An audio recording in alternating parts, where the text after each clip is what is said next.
Assalamu-Alikum and welcome back. So, our today topic is about the problem solving method. This is the next topic as we already discussed the brainstorming teaching techniques. After that, we discussed the outline method, and now we will discuss the problem solving method.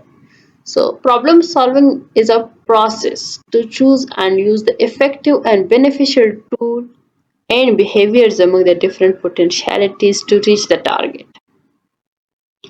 Like a person is able, how much the ability they have to reach the target or to point out the target. So it contains scientific method, critical thinking, taking decision, examining, and reflective thinking as well. So this method is used in the process of solving a problem to generalize or to make synthesis. Now they have some steps toward the problem solving process. Is the first step is choosing a topic and emergence of problem. Firstly, they have to choose it, that what is the problem. The second is delimitation of the problem. They have the limits or not, and what are their limits. The third step is planning the application, that how they will approach the process. Now, the fourth one is preparing the working guide, that what is their first step toward the problem, how they highlight it and how they work on upon it.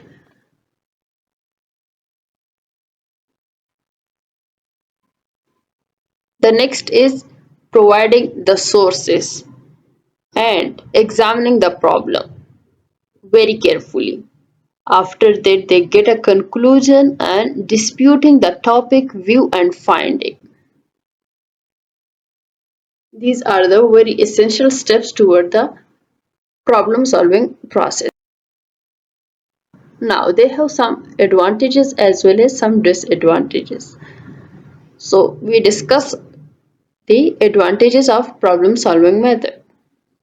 It provides active participation of the student in teaching learning activities. The second is it habituates student to study regularly and organized. It provides student to gain scientific view and thinking. Like if a person has a problem and they want to solve the problem, so they will participate very carefully and very actively, so they can easily point out the problem, and it makes students to be interested in learning, like they will be active and they will be interested so they can easily learn it. The next step is it helps to improve the sense of responsibility of the students. They have the responsibility, so they will be active and they will be participate in the class. So it provides students to face the problem boldly and to deal with it in a scientific approach.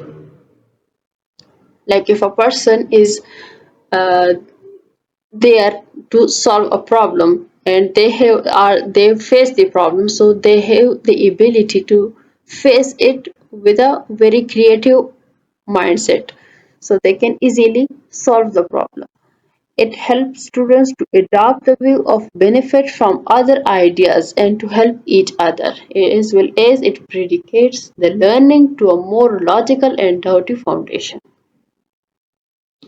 And they For this, the next advantage is improve the ability of making purposes and putting forward the hypothesis, as well as student adopt the idea of not to be hurried to make decisions. So they can easily and very carefully examine and then they take the decision to adopt any method or any to participate in any activity. Now there are some disadvantages of the problem solving process. The first one is it takes too much time. Like a person has the ability to adopt it. They have to carefully think about it. that if there is a problem, so they will remove it, and if there is no problem, so they will participate in it. So this is the disadvantage, that it is time consuming. The next is, it is not possible to apply this method to all disciplines. So everyone has their own or different view, and every discipline has their own methods. So it is not possible for everyone to adopt this technique. So the next is, it can load some worldly burdensome to students. It can be difficult for students to provide the material and source which are required for solving the problem, and evaluating the learning can be difficult for them.